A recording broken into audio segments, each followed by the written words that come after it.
Ladies and gentlemen, welcome back to the channel. I hope that you're having a wonderful one out there. As always, thank you so much for clicking on the video. Maybe you're just passing by like a pigeon on a stoop, or maybe you're swimming by like a salmon upstream.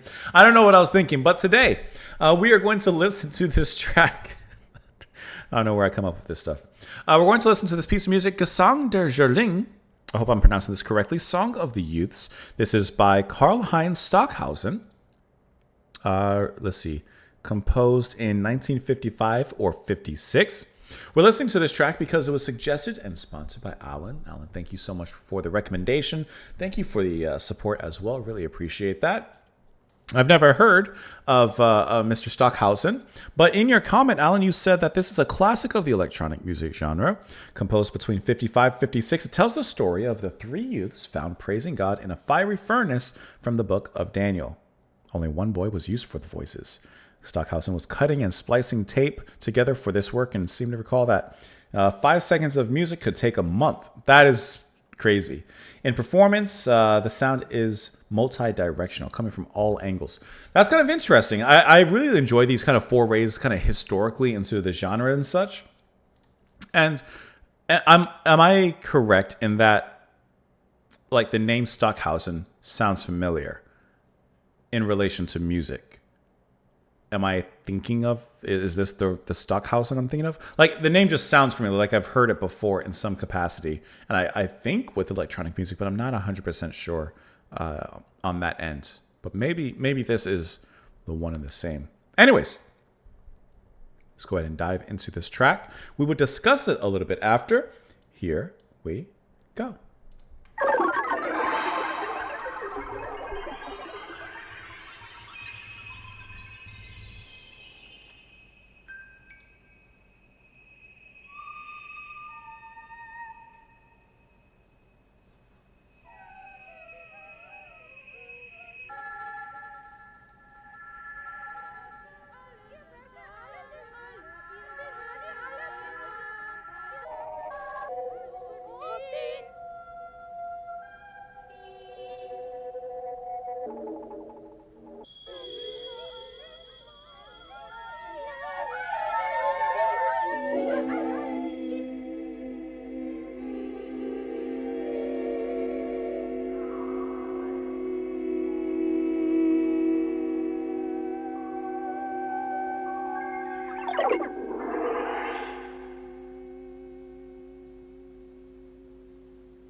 This is so unique.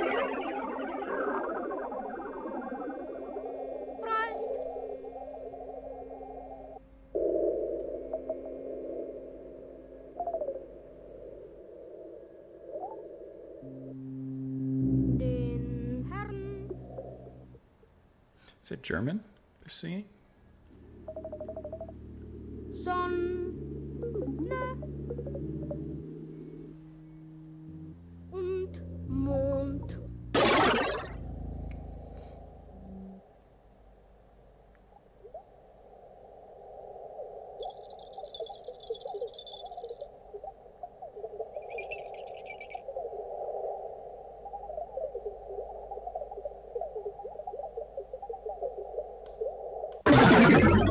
Preise den Herrn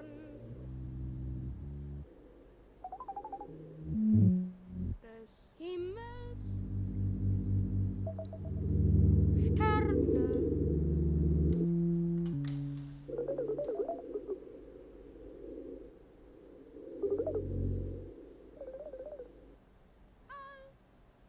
aller Regen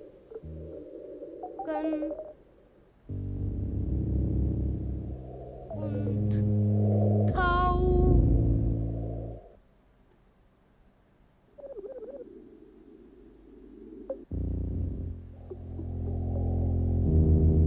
Den Herrn preist.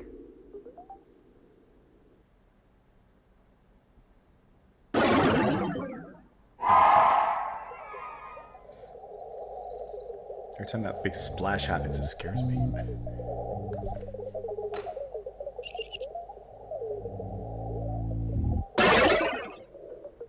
Ihr Winde.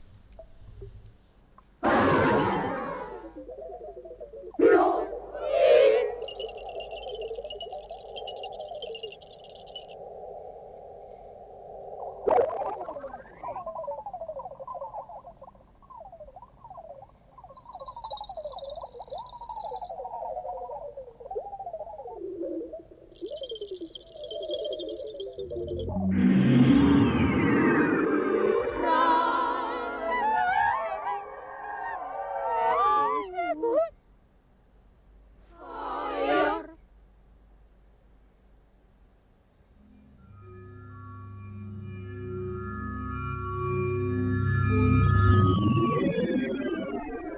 Sommersflut.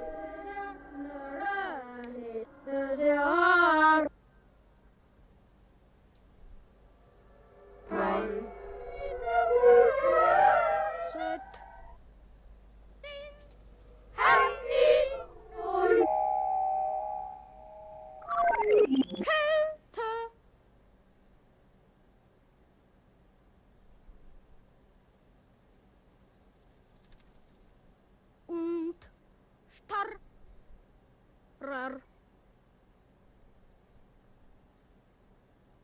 Winter.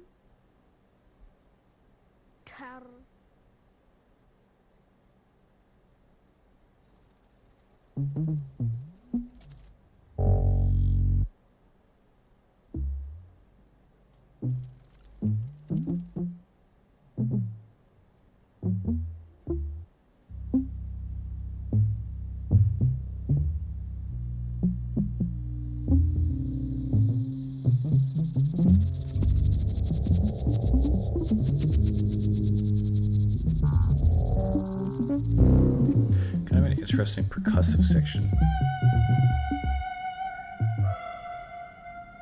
like the weights are falling down around.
Preist und Rost.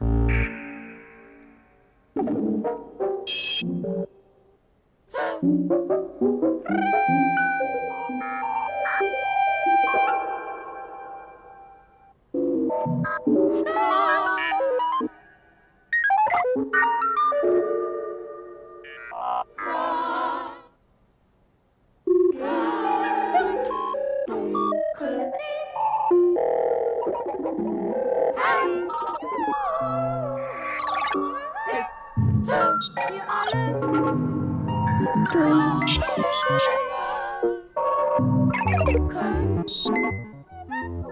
Wir schaden alle.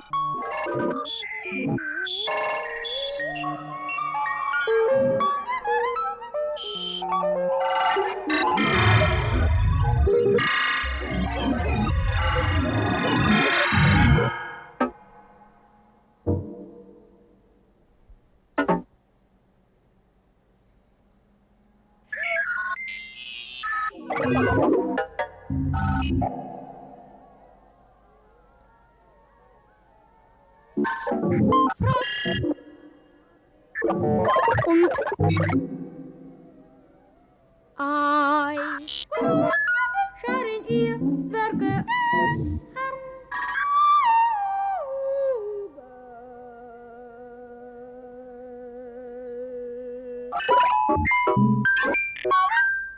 und alles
This is like the climax.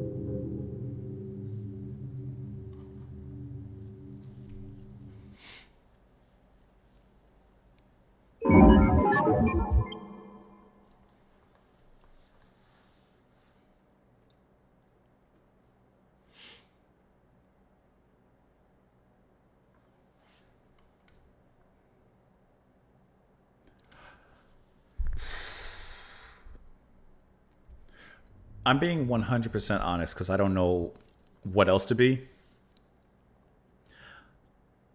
I do not know what to make of it.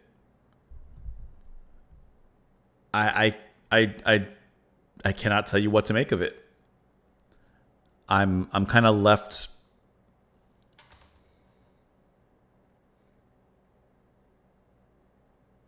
I'm left confused and curious. I feel like that's I I really don't even know what to say after that because I'm confused about it. I'm curious about it. I can't say that I liked it, but I'm interested in learning about it. I can tell that it's very finely composed and to the bone detailed in its hyper focus. And as we read about it, we'll dive into the article and read more about the actual how it's put together and such. But like, it's an admirable piece of work and an admirable piece of art that apparently was painstakingly made. But I don't even know. I'm left not knowing exactly what to listen to. How I'm dumbfounded, basically. I'll plead ignorance. I don't mind. I'm always open to learning and such, obviously. But I don't know. And then even with like something instrumental like this, usually I can kind of understand in some respects, if not through the artist's intentions, through my own interpretation, how the sounds relate to whatever the message, theme, story, concept may be. And so with the three youths being burned in the furnace in the book of Daniel there, I get it. I know the story. But I'll tell you, I had a hard time listening to this and trying to figure out how it related to the story instrumentally. I don't even know where to start. It reminds me of something towards the more abstract sides of like Evangelis or like From Heaven and Hell or like something. I don't even know. It's just, I don't know. I don't know. I don't know what you want, but I don't know. I let's just read about it because maybe that'll help me like understand this. Okay. The vocal parts were supplied by 12-year-old Joseph Proshka. It is exactly 13 minutes, 14 seconds long. The work, normally described as the first masterpiece of electronic music and an opus in the most emphatic sense of the term, is significant in that it seamlessly integrates electronic sounds with the human voice by means of matching voice resonances with pitch and creating sounds of phonemes electronically. What is this? A set of similar speech sounds that are perceptually regarded by the speaker of a language as a single basic sound, a smallest possible phonetic unit that helps distinguish one word from another. This is like a university kind of track that you do a study on. Phonemes are often represented when written as a glyph, a character enclosed with two forward-sloping slashes. So, for example, K represents the... Okay, I got you. I understand. Kind of. In this way, for the first time ever, it successfully brought together the two opposing worlds of the purely electronically generated German electronic music and the French musique concrète, which transforms recordings of acoustical events. Okay, I understand that. It's also noted for its use of spatiality. It was originally in 5-channel sound, which was later reduced to just 4 channels. And you definitely get a taste of that as you're listening to this piece, especially vocally. There's some parts where the child's voice are very up close and almost like in your face. It's like, oh, he's right there. But then there's other parts where it is so far in the distance you can barely hear it. And this applies to many of the other sounds as well. In 1954, he conceived the idea of composing a mass of electronic sounds and voices. According to his biographer, he regarded this mass as a sacred work written from personal conviction and asked his mentor to write to the diocesan office of the Archbishop of Cologne for permission to have the work performed in the Cologne Cathedral. Stockhausen was bitterly disappointed when the request was refused on the grounds that loudspeakers had no place in church. although there's no doubt Stockhausen's ambition to create an electronic mass, nor that he was frustrated by the lack of assurance that a suitable sacred venue or worship service would be sanctioned by the church, it is equally certain that he never made an official request to the Grand Vicariate of the Archdiocese of Cologne, and therefore never could have received an official response from them. Okay, that's all nice. There are 3 basic materials used. Electronically generated sine tones. Okay. And how did he make those sine tones? I'm assuming from like one of those, like when we watched the Wendy Carlos video, that big synthesizer, excuse me, that big synthesizer looking computer kind of thing, I would imagine maybe from there or something like it. Maybe this was before that though. 2, electronically generated pulses or clicks, and 3, filtered white noise. To these is added the recorded voice of a boy soprano, which incorporates elements of all 3 types. Vowels are harmonic spectra, which may be conceived as based on sine tones. Fricatives and sibilants are like filtered noises. Plosives resemble impulses. That's kind of interesting. Okay. Each of these may be composed along a scale running from discrete events to mass complexes structured statistically. That's wild. That's wild. The text of it comes from the biblical story of the book of Daniel, where Nebuchadnezzar throws Shadrach, Meshach, and Abednego into a fiery furnace, but miraculously they are unharmed and begin to sing praises to God. This text is presented in a carefully devised scale of 7 degrees of comprehensibility, an idea which also came from Werner Meyer Epler's seminars. Like, here, like, reading all this, it's like to someone like me who doesn't know, like, I guess for lack of a better word, the technical terms and the technicalities of music and such like that, I can tell that all of this is way beyond me, and that making and creating this work was a massive undertaking. But I can't exactly tell you that I understand the depths of it all. I can't tell you that I understand it completely to the point of like truly getting it. Being able to explain something complex, such as really all that we've read with all these different parts and all these different sounds and such, and trying to explain that to me, who, I need a little bit more time. And, obviously I could spend more, and I mean more time, in really diving into this and really trying to understand it. But, I need time. I'm just opening another article. I just Googled the piece again. Let's see. He's always taken a very religious approach to his music, including the serial techniques he used in the 50s. It was designed to be the last of 5 parts of the Mass, traditionally based on the Latin text Benedicamus Domino, or Let Us Bless the Lord, using the pre-recorded voice of Joseph. Stockhausen otherwise set the text evenly paced throughout, although the listener is certainly disoriented, yes, that's true, during the first 3 verses, because the unintelligible extreme of his newly devised intelligibility scale commences the work as well as ends it. Yeah,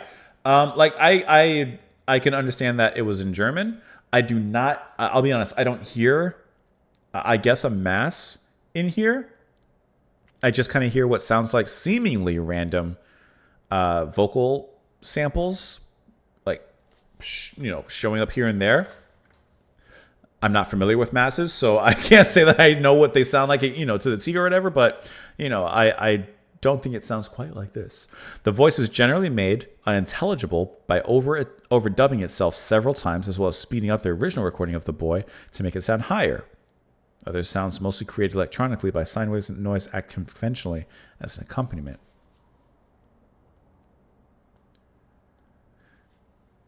See, I can't, as much as I'd like to. I don't have you guys. So here's what I'm doing. I pulled up the video really quick, right? I can't watch the video on screen with you guys because of YouTube. I already have a copyright strike. I can't risk it. I won't risk it. But I'm going to look at a little bit of it. There's a lot of graphics on the video. I want to see him actually performing it. It's a lot of faces and okay, here we go. Like he's doing stuff. Let me take you guys off.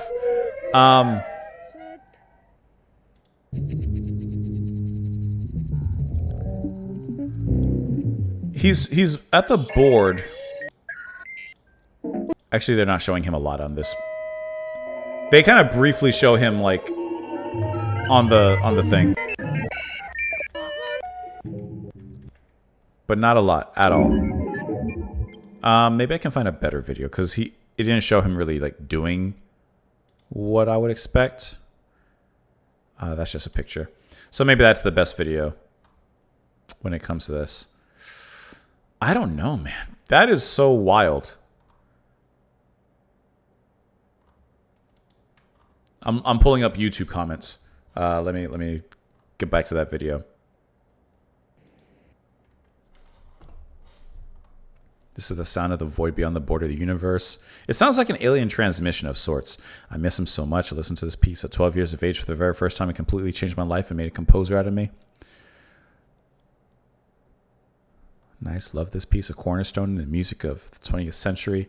It's clear that ironic comments ignore what a decisive influence Stockhausen's music had on popular music too, from the Beatles to electronica. This is an incredible multimedia event. Sonic Astronaut. This piece inspired Revolution 9 on the White Album. I briefly saw something about the Beatles in the Wikipedia article. Heard he used 6 weeks to make a 4 seconds fragment on the serial piece. Weird but interesting. Yeah, it just leaves me. I can't even say. I'm just. I mean, this is the most reaction I can say. I don't know. I just don't know. Let me know what you guys thought of it, of course, in the comments down below. Maybe you can help me understand a little bit more, because I can appreciate it with any music. I can always appreciate it, and that's how I come to listen to music, you know, especially like this. But man, I know I don't get it, but I appreciate it. Thank you, Alan, for the recommendation. Thank you guys for watching. Hope you guys have a lovely rest of your day. Explain some stuff to me in there, and I'll see you all later. Bye.